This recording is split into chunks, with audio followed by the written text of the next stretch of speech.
It is time for one of our favorite segments of the week, BS or No BS with BS.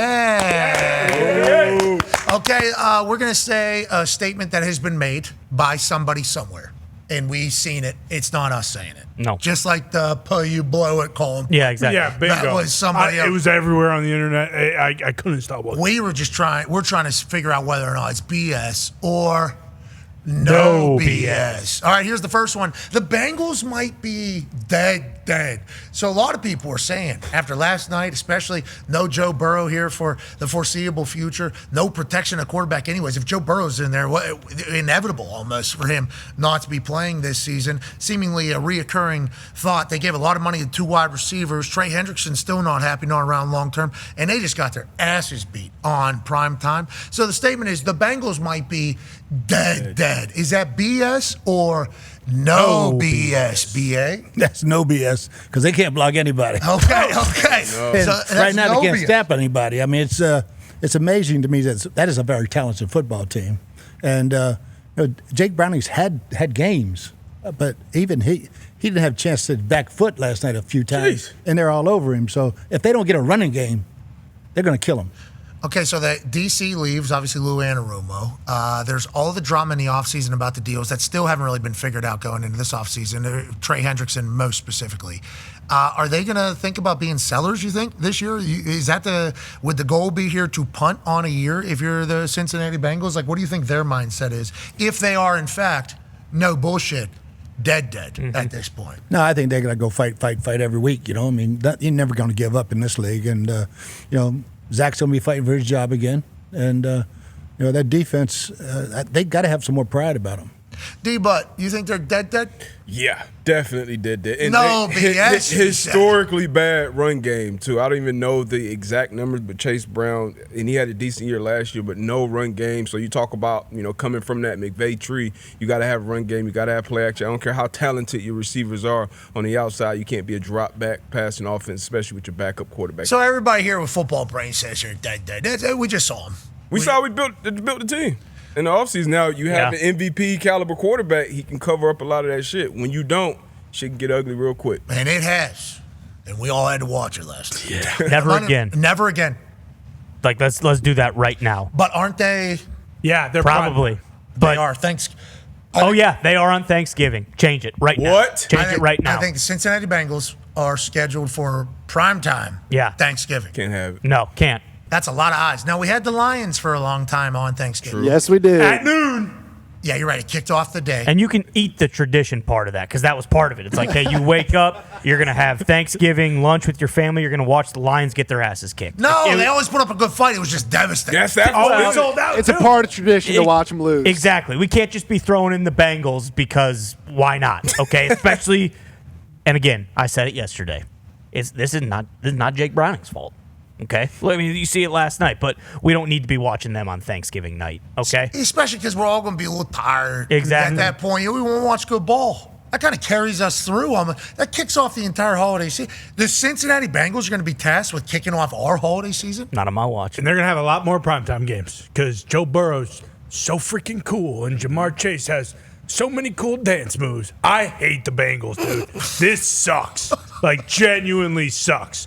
And he mentioned... Why do you hate the Bengals? They got a lot of cool stuff. This whole offseason, we talk, I hate them. Can't even go into how much they suck. They probably have 4 more primetime games. But to what Pat said that Dan Uflowski told him, can he just change the offense? Like, can Zach Taylor just go out there and be like, okay, we're going to do, what the Steelers kind of did. We're going to put 6 tackles out there when we run the ball, and then when we throw the ball, we're going to chip and help the O-line. Like, why aren't they just doing that?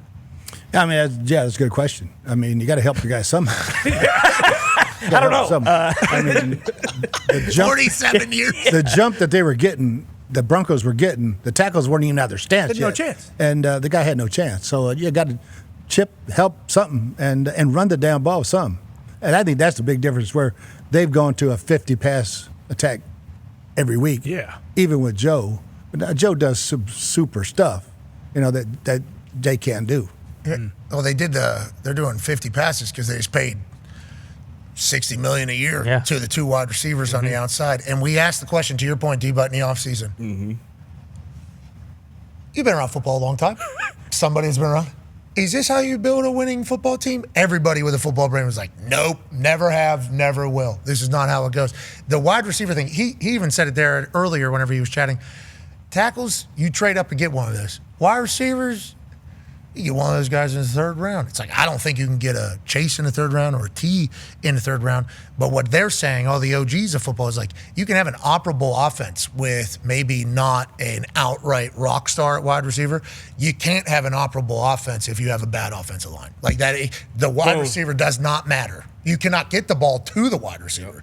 You got to figure out this first. Inside out, I think, is how everybody talks about building a team. And it did feel like all offseason the Bengals were literally starting as far out as they possibly could, and then they started going in. And now, granted, they were put in a position where sucks for them to have to make those types of decisions, obviously, especially with talent that they had and have grown and everything like that in relationships. But everybody that knows ball was like, that's not a winning recipe. And then we watch on Monday Night Football them score 3 points, and the quarterback is just getting absolutely brutalized.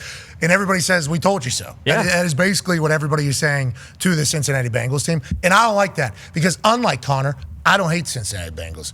I like that they're a gritty football team, family-owned football team. Wish they'd be smarter business-wise. Think they've tried to, and their fan base treats it like it's a college team down there. You know, it is a great environment. The tailgating's insane. They always fill up. It's like, it just feels like this particular roster construction might have to be reevaluated. You don't like the Bengals.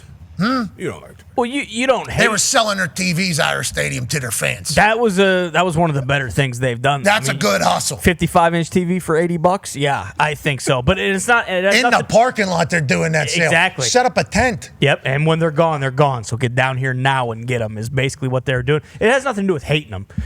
Bury these guys at 1 p.m. on Sundays. Okay. Thanksgiving can't have it. No.